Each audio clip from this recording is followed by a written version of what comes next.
For December 7th. Yesterday, the Civil Air Patrol was formed in a ceremony in New York City. The organization is a nonprofit which will serve to provide search and rescue services and aviation education. In Europe, King Leopold of Belgium was married to Lillian Bales of London in a private ceremony. And in sports, first to baseball.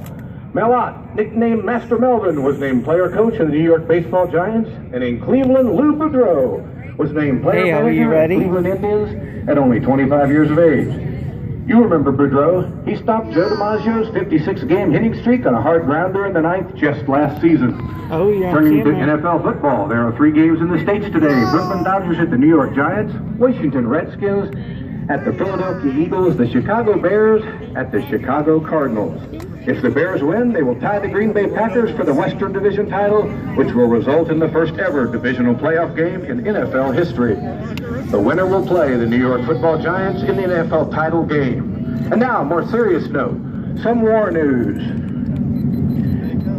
Many U.S. politicians publicly wonder how long the U.S. can stay out of the war in Europe. Now back to music. The number 1 hit in the land, Glenn Miller's Chattanooga Choo Choo. Chattanooga Choo Choo, run it down again. Let's go. 1. Ladies and gentlemen, we interrupt this broadcast to bring you breaking news. The Japanese have attacked Pearl Harbor. It's December 7th, 1941, and you are there.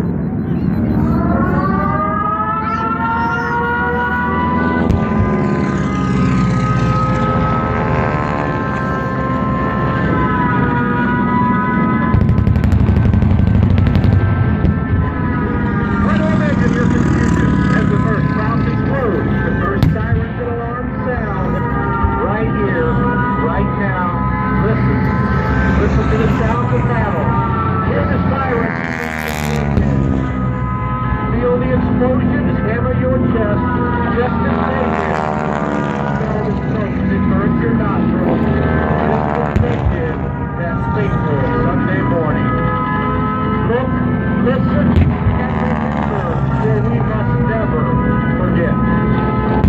6 Japanese carriers, 250 miles north of the island, launched the 185 airplanes of the first wave of the Japanese strike force at 0641. This is the Honolulu radio station playing popular songs. As the airplanes approached, operators on the radar station stopped the strike force to report it to their superiors. The officer in charge mistakes the strike force for a flight of the mainland. No report is made.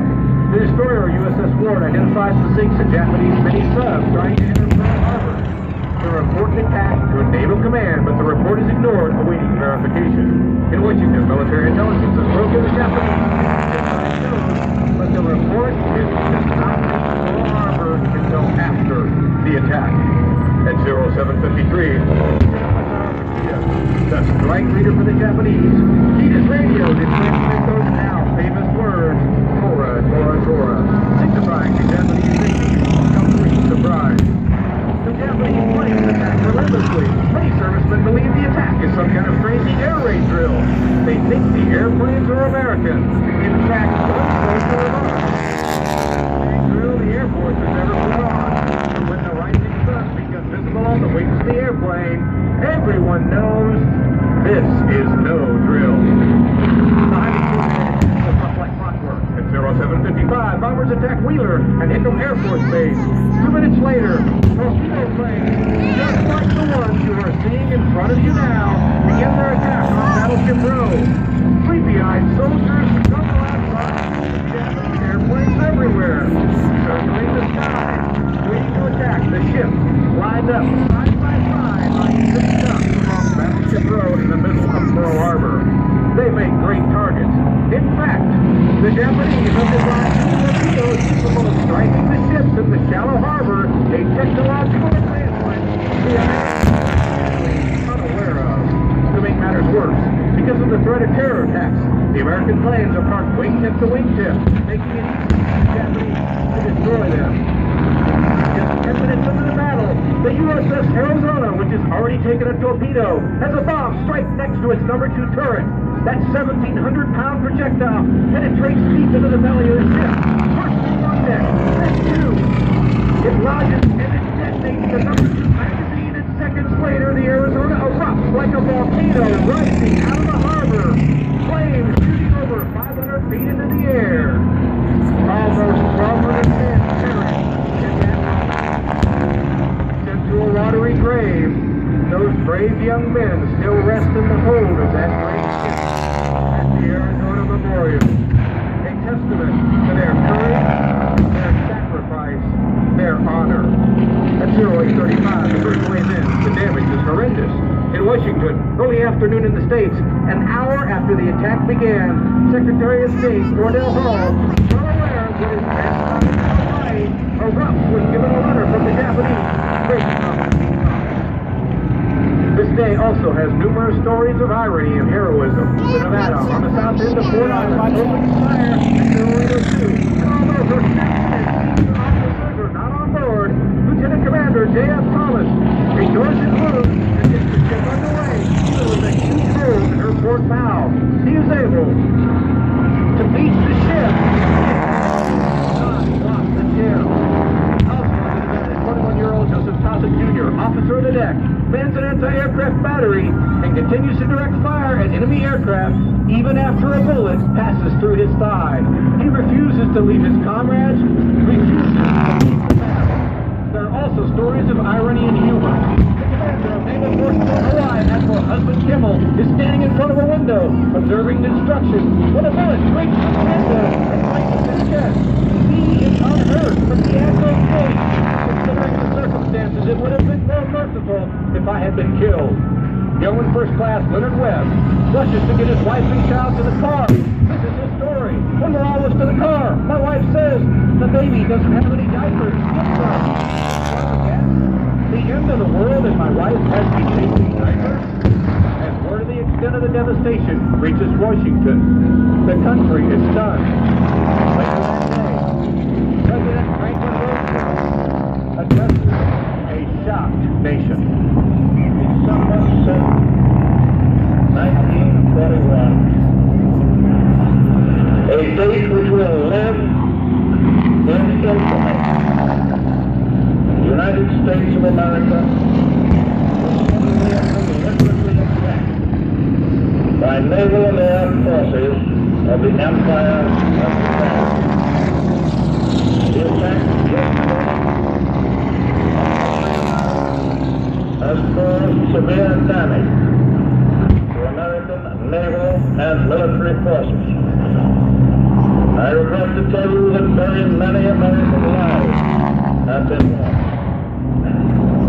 With confidence in our armed forces, with the unbounding determination of our people, we will gain the inevitable triumph so often lost. At 10 o'clock, the last of the strike force makes its way back to the waiting carriers as the Japanese ships begin the long journey back to Japan. The attack lasted only 120 minutes. But American bases lay in ruins, smoke billowing up from the devastation. 8 battleships, 3 cruisers, 3 destroyers, and 4 auxiliary ships, 18 ships in all, lay floundering in the oil-covered waters of Pearl Harbor. More than 350 aircraft stand broken or completely destroyed. In reality, America's Pacific Fleet has simply ceased to exist. But most horrific, 3,500 Americans lay dead or wounded in what remains of Pearl Harbor and Hickam Air Force Base. The Japanese lost 29 planes and less than 200 men. The Army and Navy spend the rest of the day attending to the wounded and putting out fires. The Arizona alone burns for 3 days. Ladies and gentlemen, as the airplanes form up to come around for one last pass, let me tell you the rest of the story.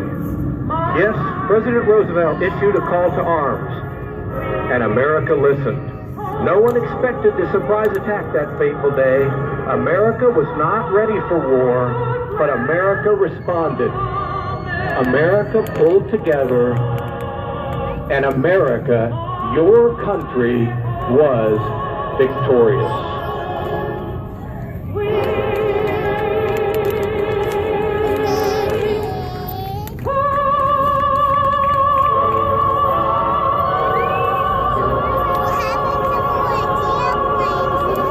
Young men join the armed forces to defend this nation. Women begin working in the factories, working long, hard hours to energize industry and produce the needed materials.